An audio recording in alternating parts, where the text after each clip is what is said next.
Okay, y'all, I am back. This is part two of episode 100 of the Narrative Podcast. I didn't feel the need to lead off with the theme music because I'm just picking up where I left off. And like I said, it was entirely me this time. It wasn't a technical difficulties. It's just like I wasn't in the spot where I normally broadcast, and it was too distracting. So I got a little better spot now, and yeah, we're gonna pick up right where we left off, and we left off on the health and wellness tip. So today's health and wellness tip on the Narrative Podcast is the health benefits, or excuse me, I'm gonna back up. I'm gonna tell you, I forgot to, or did I? Yeah. Oh yeah. I confused myself. I already broke it down in the last segment why I do the health and wellness tip. But the tips I usually give is the health benefits of a fruit, a vegetable, a plant, an herb, some type of exercise, physical exercise, some type of mental exercise. And I already told you the reason why I do that is to, promote an active, healthy, fit lifestyle, because most diseases are just, formed from not putting the correct things in your body. So the healthy, active, fit lifestyle is a complete and total package. So it doesn't matter how many like muscle groups you have. If you are ripped and chiseled and got the 6-pack abs and the pectorals and whatever, arms and all that, you're still going to get sick. And, the more poorly you take care of yourself, the longer it will take for you to, bounce back from getting sick. So that's why I give these health and wellness tips, is to just basically just share the knowledge of how to maintain a healthy, active, fit lifestyle. And I am not like a fitness trainer. I'm not a herbalist, a yogi, a Reiki healer, none of that. I'm speaking from self-experience and sharing the knowledge. That's just what I do here on my platform. So, don't hold what I say here as the gospel. You can do your own due diligence. Because when it comes to, fitness and health, everybody's different. We're all internally different. Everybody's situation is different. Everybody processes nutrients differently. So culturally, we're definitely different. Melanated people, we need certain things in our diets that, people with low to no melanin don't need in their diet, and they can withstand certain conditions, and we can stand certain conditions they cannot stand. So, we're all different is what I'm saying.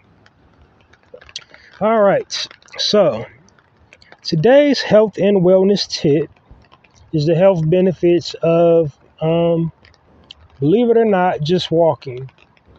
Walking is a good exercise. It helps build muscle. It burns fat. It helps strengthen bone density. It helps with your cardiovascular health. It helps you improve your stamina. It helps,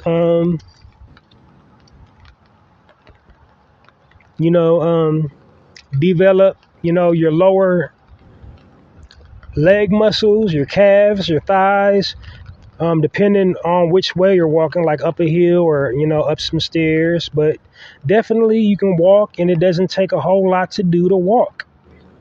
As long as you have feet, you don't even really actually need shoes, depending on what part of the world you live in. So sometimes you don't even need shoes to walk. But you can walk, and walking is good for you. And it's also good for you mentally.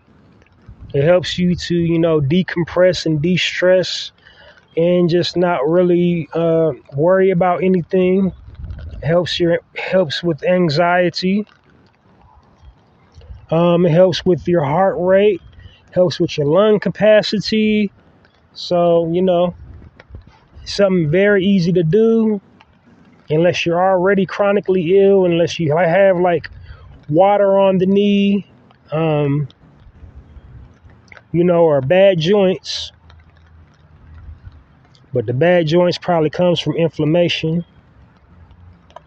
And the inflammation probably comes from not exercising. But anyway, so if your joints are inflamed, got water on your knee or some ripped cartilage somewhere, like in your feet or in your knees or your calves, you might want to just kind of chill on the walking. Don't go super hard at it, but definitely, walking is something we can all do, and your body will thank you for it. So that's today's health and wellness tip. It was the health and wellness tips, the health benefits of walking. Alrighty. So my second to the last section is my speaking points. And my speaking point for today is, on my platform, I've addressed things that pertain specifically to our community, things that's going on within our community, or, if it's in the entire world, how does it pertain to us? Where are we at in the equation? That's the type of commentary I deliver when I have a speaking point. Sometimes I don't have a speaking point. Sometimes I just, fly off the cuff and express just whatever on my mind on a whim. But whatever I express, whatever viewpoints I express when I'm doing my speaking points, it's definitely all can be tied back to my overall concept of changing the narrative, because the media will have us, looking and sounding crazy. They hyper-criminalize our men, hypersexualize our women, have our children looking like, delinquents and, juvenile delinquents and just all around bad people. They just like paint a horrible picture of us. And so, yeah. So the type of commentary I deliver is to bring it back into perspective and, from the Black perspective. Okay. So my speaking point actually is, something going on in the world today, or something that has recently happened today. Unless you are living under a rock, you are not acquainted with this topic, and you very should be. So as soon as I say the first letter of it, you should be like, oh yeah, that. I'm not going to go super in on it. Not because I don't know anything about it, but I'm gonna say my piece about, why I don't believe as a community, Black community, we should be really worried about it, especially Black women. So that should already give you a hint about what I'm about to say. Like, we as a community should not really be focused and worrying about it and joining the picket signs and on the front line and devoting, our social media content to, speaking on it. Now, the reason why I'm doing it is because I'm a podcaster. So, it's definitely, so unless you're like a YouTuber or a podcaster or something like that, we shouldn't even really be wasting no energy talking about it, because it doesn't pertain directly to us. And the only reason why I'm speaking on it is because, while it was happening, they used a cultural genre we created to address it. And so, just not to leave you in any more suspense about what the heck I might be talking about, It's the Roe v. Wade case. So as you know, it got overturned. If you know about the dynamics of what that means, Roe versus Wade, you should know. I'm not even going to go into depth about it because we all got devices. You can Google it, see, the ins and outs, like why is that a thing. So for the people outraged, for the women outraged about it, yes, we don't need our government telling us what to do with our bodies, because everybody's situation is different. If you want to get, have an abortion, that should be your, right.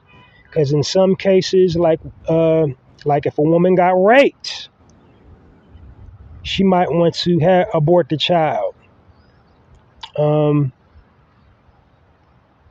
If, a woman didn't want to give the child up for adoption, there's all kinds of scenarios in which, an abortion should be a woman's choice.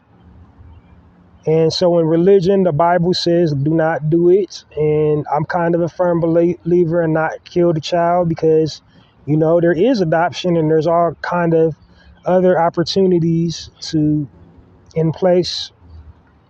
But at the end of the day, it should be their choice. But I'm just today going to be expressing, my disgust on, so many our sisters, jumping into the fray, because this really seems not our plight. That really doesn't really apply directly to us. It doesn't, because it seems like some feminist movements who are all not in support of black women anyway. It really kind of seems like their fight.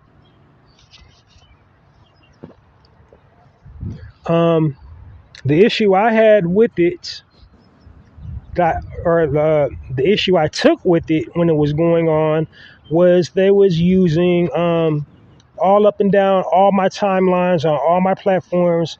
What I was seeing while the Roe v. case was going on before it got overturned, I was seeing these Tupac quotes. So Tupac, his breakthrough, song to put him on the map as a solo, established him as a solo artist, that got him the mainstream, to help, propel him into, the megastar he was before he left this physical plane. They use an excerpt from, one of his songs, and it was Brenda's, or Keep Your Head Up. Excuse me, I was about to say Brenda Got a Baby. And in the song, the bar was, since a man cannot create one, he has no business or right to tell a woman when or where to create one. Talking about a baby.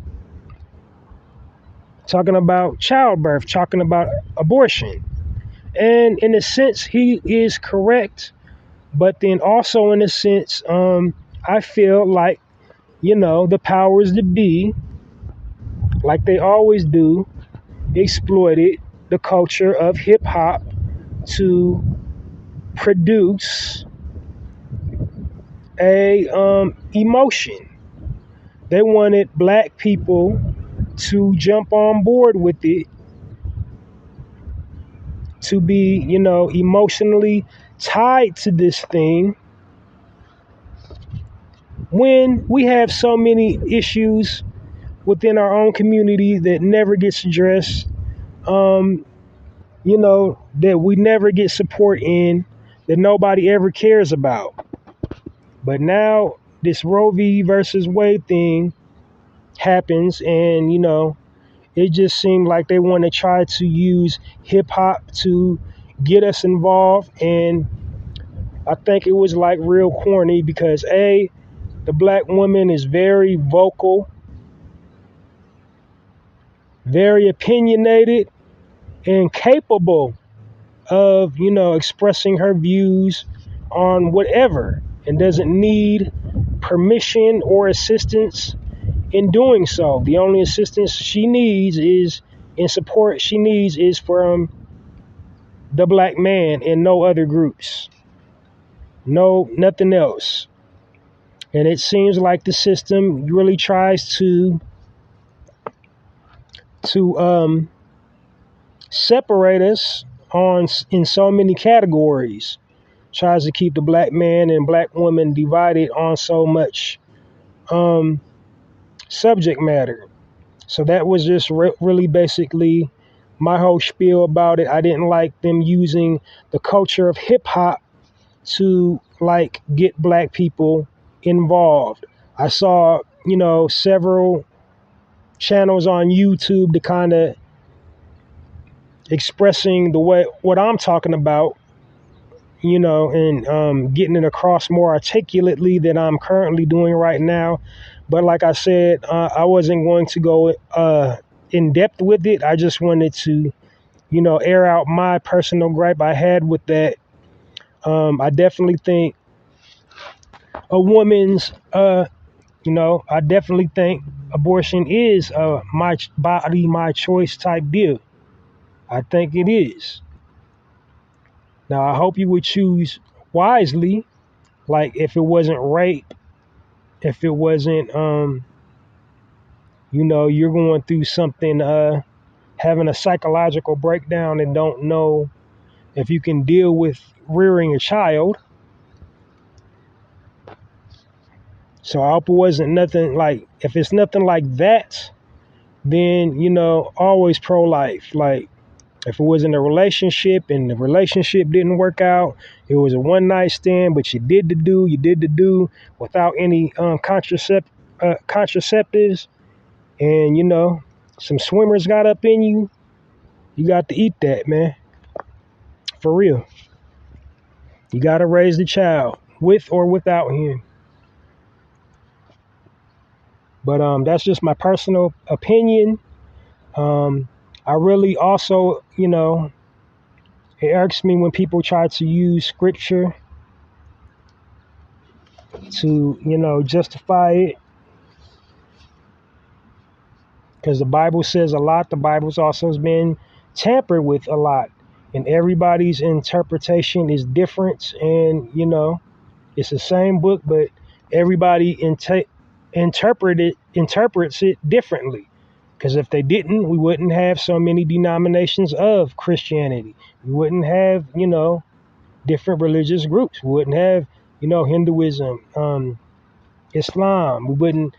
Everybody interprets that text differently, and it means different things to different people. Now, it's one book, but, everybody puts their own spin on it through cultural upbringing, through whatever. So I don't think that's fair for people to try to, use scripture verse to justify it, to justify our government telling, women what they can and cannot do with their body. But that's all I really want to talk about on the Roe versus Wade. Somebody that brought up a really good point and spoke it very articulately. Humanitarian, like third level intellect, quite possibly one of the sharpest minds in the black community right now. He's banned on every single social media site ever because he tells the truth. A representative from the Nation of Islam he goes by the name of Risa Islam, and he spoke really eloquently about the whole, Roe versus Wade thing and why we shouldn't care. And to cement his point, he was, talking about Professor Frances Cress Welsing, some things she had wrote in her book. and basically like how they hyper criminalize black men. So, just to paraphrase what he said, is that basically like, um, I'm just paraphrasing. It's not an exact quote. Just like he's basically saying, sex is kind of like war, because he's quoting Francis Cress Wilson, and the black man got the smoking gun in between his legs. And so he made the assertion from her excerpts in her book, or one of her lectures, the comparison to the black male organ in a firearm. So, basically, long short, what he was saying was like, the real threat they want to keep you distracted away from is us. They want to extinguish the black man off the planet. So we should be basically focused on our own issues. This it's not really nothing for us to be getting worked up about. I mean, you can post whatever you like on your timelines, and like if you strongly are opposed to it and you strongly are a firm believer in it, nothing is a waste of time. Can't nobody tell you what to do on your social media platform. But for all intents and purposes, it ain't for us to be really worried about it. I'll address it again because it was somebody YouTube feed. I don't have her information right in front of me, but she did a very, very good job of breaking it down. She is a black sister, and I wasn't even trying to look for her channel. It just kind of popped up, and she did a good argument. So I probably, share her name and her argument the next time I do a broadcast. But yeah, it don't really got nothing to do with us, and we shouldn't really be worried about it. We should just keep on focusing more on pressing issues. Staying alive, not getting killed by the police, trying to make it in this northern wilderness, trying to have, passive streams of income so we can build nation and, basically raise our families, start our own businesses, have our own, not be dependent upon their resources, but pursuing what they owe us, reparations. So, like, pursuing that heavily because they owe it. They owe us, and we should never ever let them live it down or forget it or try to marginalize it and sidestep it every chance they get. No, we all up in your face about our bread you owe us. But at the same time, not be just sitting around on our hands and waiting for them to give it to us. So, with the reparations thing, we gotta just proactively wait, like we've been doing. All the people that's helping out have been helping out. I believe we're going to get it. I believe it. All right. So that I'll put a pin in it on that section on my speaking point of the day. And on to my final section and close this out today. So I'm so sorry I had to divide that up into two parts instead of just one lecture. Like I said, I was in a location where I don't know. It wasn't really even so much the signal, it was just the atmosphere. It was just like super duper loud, and I don't know, I wasn't feeling at that location. And I definitely, in the location that I usually broadcast from, I just was like really far out today and didn't make it there to that origin point. But I'm working on getting myself office, so I won't have this issue too much longer.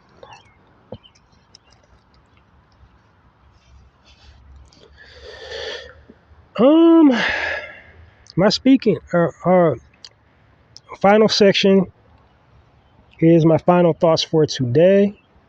And my final thoughts is a pearl of wisdom, just something for you to think about, something to inspire critical thinking. And yeah.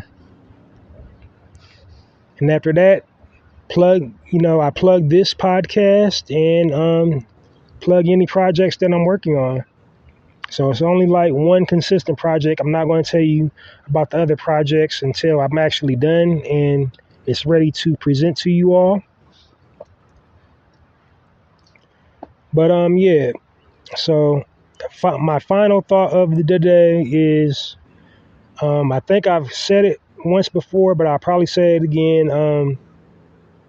The power of words. We must be mindful about the types of words we use, even when we're just, when we're saying the words in jest and where we're joking. So one word I think we need to get out of our vocabulary as a people is trifling. It is like so easy to call another black person trifling. We are all on different journeys. We all have different stumbling blocks. We all have different things that we grapple with. And, I think it's like some real bullshit when somebody calls somebody trifling, because you don't know how much they're trying with something, because they aren't as strong and resilient as you. Everybody has a different tolerance level. Everybody, can't stay the course. Some people do give up. And when you see somebody has given up, if you see your brother or you see your sister that has clearly given up, reach out to them and try to help them before you fix your face to call them trifling. That's just trifling. They ain't even trying to do nothing. You know how ugly that sounds coming out of your mouth? And it's like 9 out of 10 times you don't even know that person. Because, for all my religious people, all the people that claim they believe in God, God is the only supreme being, the only omnipotent being. And to God, we are all trifling. If we're supposed to be going by this little printed book, like, who are you to be calling somebody else trifling? Like, you don't know what's going on with their body hygiene. It might be a hormonal imbalance. Calling somebody trifling. You don't know what's going on with their children. Like, you can't walk in somebody else's shoes. You don't know. Everybody got a different situation.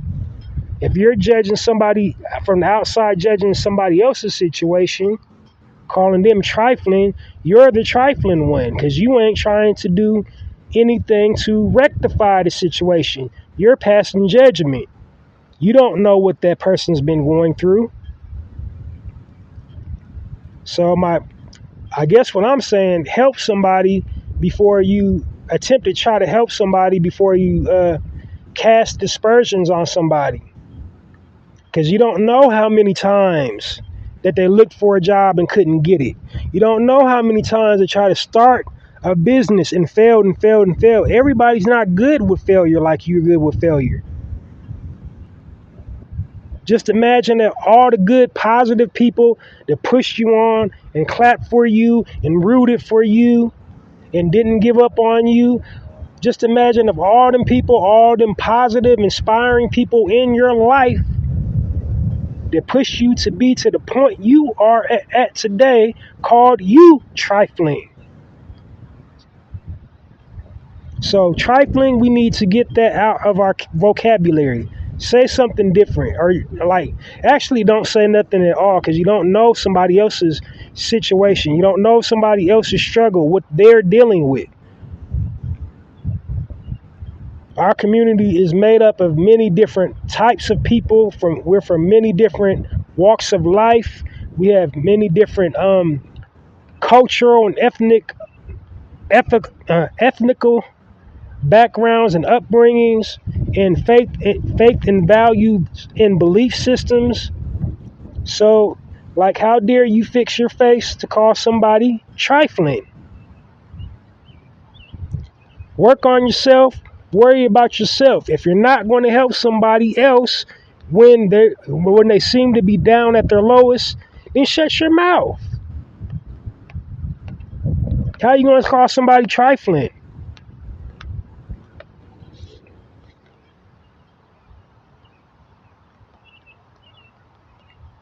Like, we got that bad in our community, calling somebody trifling.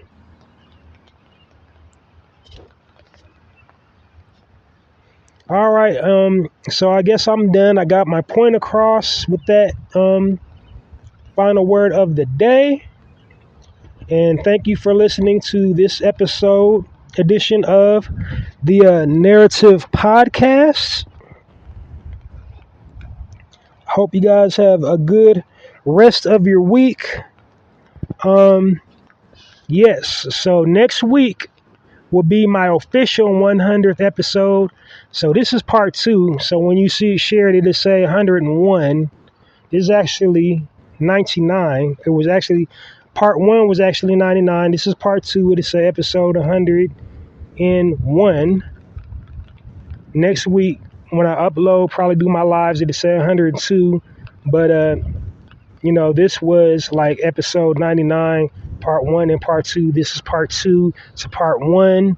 Again, I apologize. I was just in a location that I wasn't feeling. It was just too loud and rowdy. This location is a little bit better. I just wasn't anywhere near the place that I usually broadcast at on my usual broadcast day. So apologies about that. So yeah, download this episode of the Narrative Podcast and our previously recorded episodes of the Narrative Podcast. Like it as well. And also support my poetry blog. And the name of my poetry blog is called Halsey's Poetry Corner. The email address is www.mrhalseysblogs.com. And the way you support it is just when you see one of my poems, share it to all platforms. Anything you're streaming on, all platforms, Facebook, Twitter, Instagram, TikTok. You can shout me out on the TikTok or share the link in the TikTok. Whatever, whatever. You can even on a save a pin on Pinterest, Tumblr, Dig, Dug, Reddit, whatever.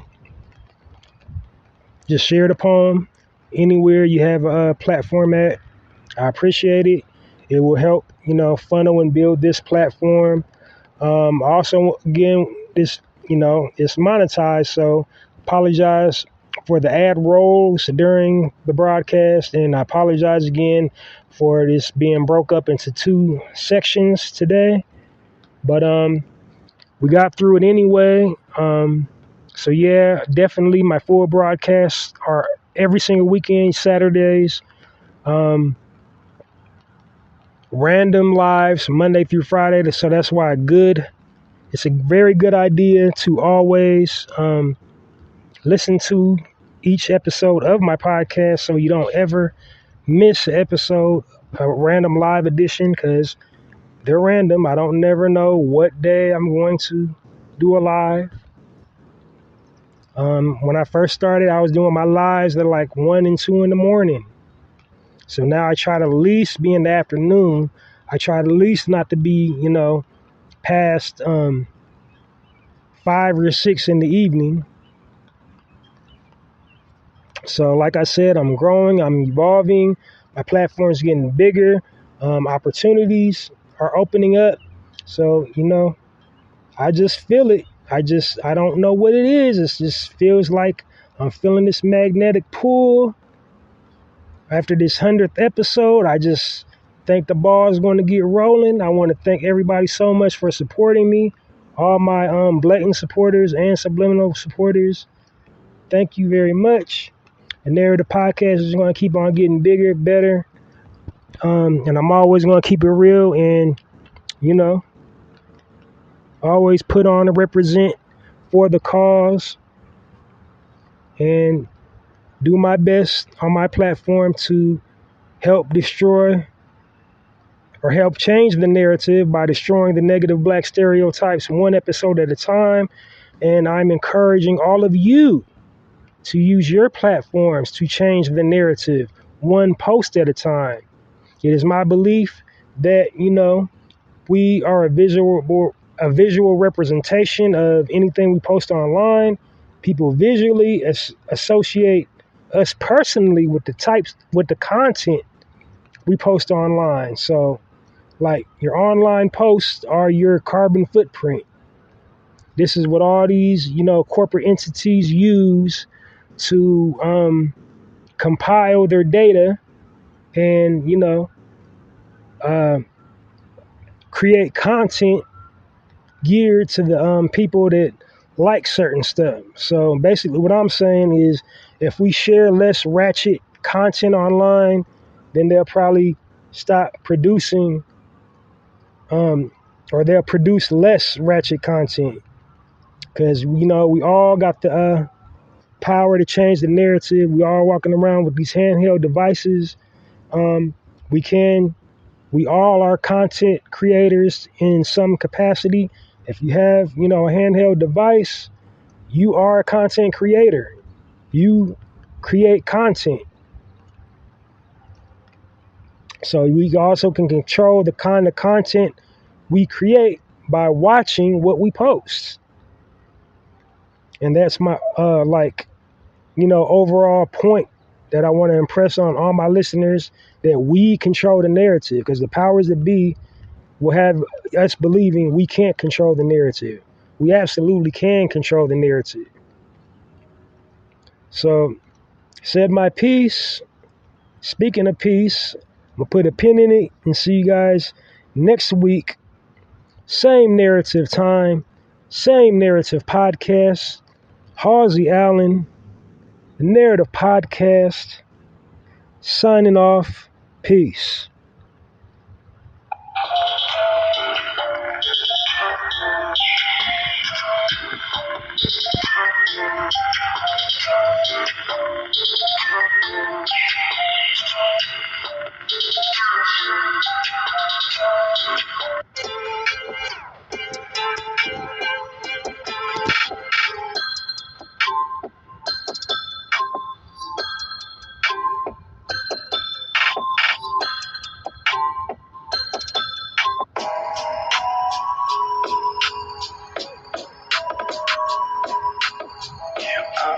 Set your place on fire. Put a little bit of shit, put a little bit of shit, get a little bit of gasoline. Put a little bit of shit,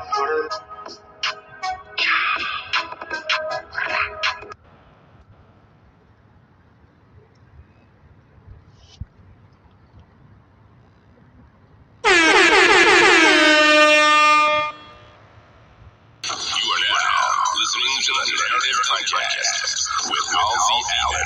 The Narrative Podcast is changing the narrative one episode at a time.